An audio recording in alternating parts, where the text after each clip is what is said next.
For decades, Canadians heard the same advice. Renting is throwing money away. Buy a home as soon as you can. Your house will build your wealth. But in 2026, there is one problem with that advice. The math has changed. Not everywhere, and not for everyone. But in some Canadian cities, you can rent a similar home for dramatically less than the monthly cost of owning it. And that creates a question almost nobody asks. What happens if the renter takes the down payment they didn't spend, invests it, and also invests the money they save every month? Because once you include that money, the rent versus buy debate gets much more uncomfortable. Buying can still win, but it doesn't win automatically. And today, we're going to see exactly why. The Canadian housing rule we grew up with.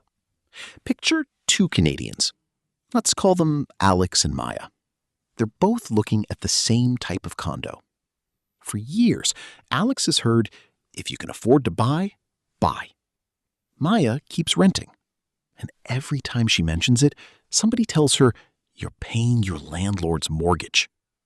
It sounds logical. Alex owns an asset. Maya doesn't. Alex's mortgage payment builds equity. Maya's rent disappears every month. Case closed. Except that comparison leaves out a huge piece of money. Actually, several pieces. And this is where the trap begins.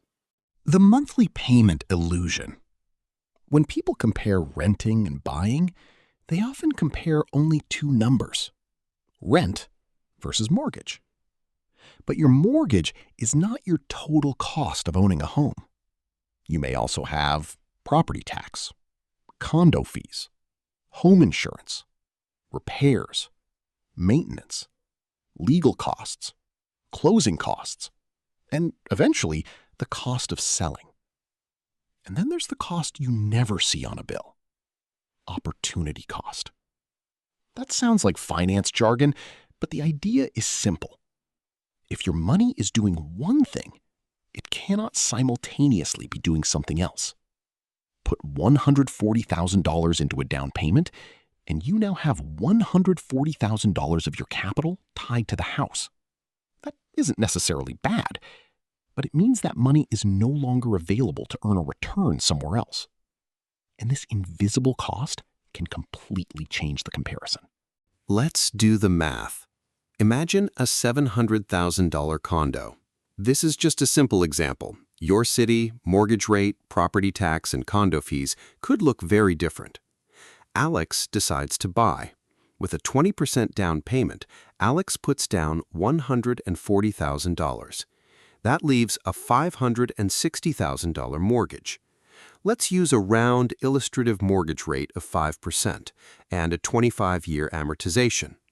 The mortgage payment works out to roughly $3,257 per month. Now add some hypothetical ownership costs: $650 for condo fees, $350 for property tax, and $50 for home insurance. Alex is now spending roughly $4,300 a month. And remember, we haven't even added major repairs or transaction costs. Now, Maya rents a comparable place for $2,550 a month. Add renter's insurance and call it roughly $2,580. So the monthly gap is about $1,700. This is the moment where most rent versus buy arguments stop. They say, yes, but Alex is building equity. And that's true. But Maya still has something Alex doesn't: the $140,000 down payment. The $140,000 nobody talks about. Imagine Maya invests that $140,000 instead. Again, this is only an illustration. Investment returns are never guaranteed. Let's assume it earns an average 5% per year. After 5 years, without adding another dollar, that $140,000 would grow to roughly $179,000. But Maya also has that monthly difference, about $1,700. If she actually invests that difference instead of spending it, which is a very important assumption, that money can grow too. Now, suddenly, Maya isn't throwing money away. She's renting housing while building assets somewhere else. And this is the hidden mechanism behind rent versus buy. The real comparison isn't mortgage versus rent. It's total cost of owning versus total cost of renting, plus what happens to the money left over. But the homeowner is building equity. Now, we need to be fair to Alex. After 5 years of making those mortgage payments, Alex has paid down part of the mortgage. Using our example, roughly $64,000 of mortgage principal would have been repaid after 5 years. So if the condo is still worth $700,000, Alex has roughly $204,000 in home equity. That's the original $140,000 down payment, plus approximately $64,000 of principal paid off. And this is why buying absolutely can build wealth. But notice something important. Alex paid almost $3,257 every month toward the mortgage, and only part of that became equity. The rest was interest. Interest is a housing cost just like rent is. Property tax doesn't become equity. Condo fees don't become equity. Insurance doesn't become equity. Repairs don't become equity dollar for dollar either. This is the part hidden by the phrase rent is throwing money away. Homeowners have unrecoverable housing costs too. They're just called different things. The number that can flip everything. Now comes the biggest variable, home appreciation. Suppose Alex's $700,000 condo rises 3% per year.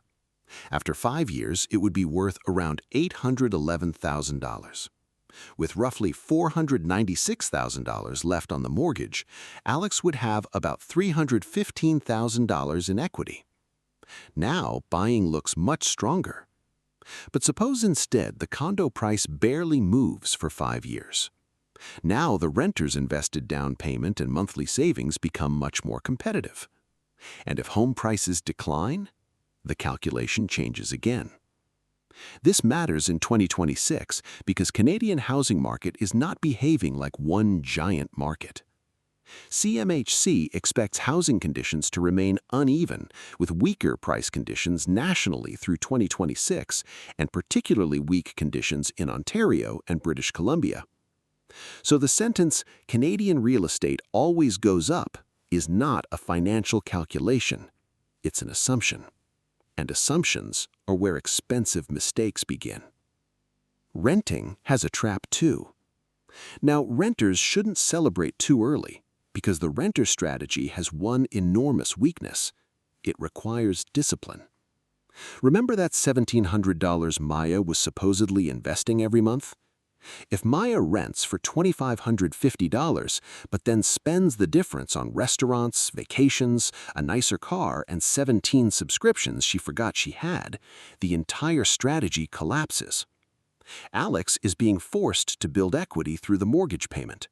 Maya has to choose to build wealth every single month. This is why buying has worked so well as a wealth-building tool for many Canadians. A mortgage can act like forced savings. You don't casually skip your mortgage payment because you wanted concert tickets. So renting may look better on a spreadsheet, but behavior can make the real outcome completely different. And buying isn't just an investment. There's another mistake in these comparisons. A home isn't just a financial asset. It's where you live. Owning may give you stability, control over renovations, protection from having a landlord decide to sell, the ability to stay in one neighborhood for decades. For a family with children, those things can have enormous value. Renting has different advantages: flexibility, lower upfront capital, less responsibility for major repairs, the ability to move more easily for work or family. Those benefits don't fit neatly into a compound interest calculator, but they're real. So the goal isn't to prove renters are smarter or homeowners are smarter. The goal is to stop pretending there is one correct answer for every Canadian. The real rent versus buy test. Before deciding whether renting or buying makes more sense, compare these 5 things.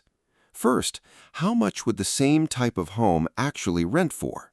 Not a cheaper basement apartment versus a detached house. Compare similar housing. Second, what is the full monthly ownership cost? Mortgage, property tax, condo fees if applicable, insurance, maintenance. Third, how much cash would the purchase lock up? Your down payment and closing costs matter.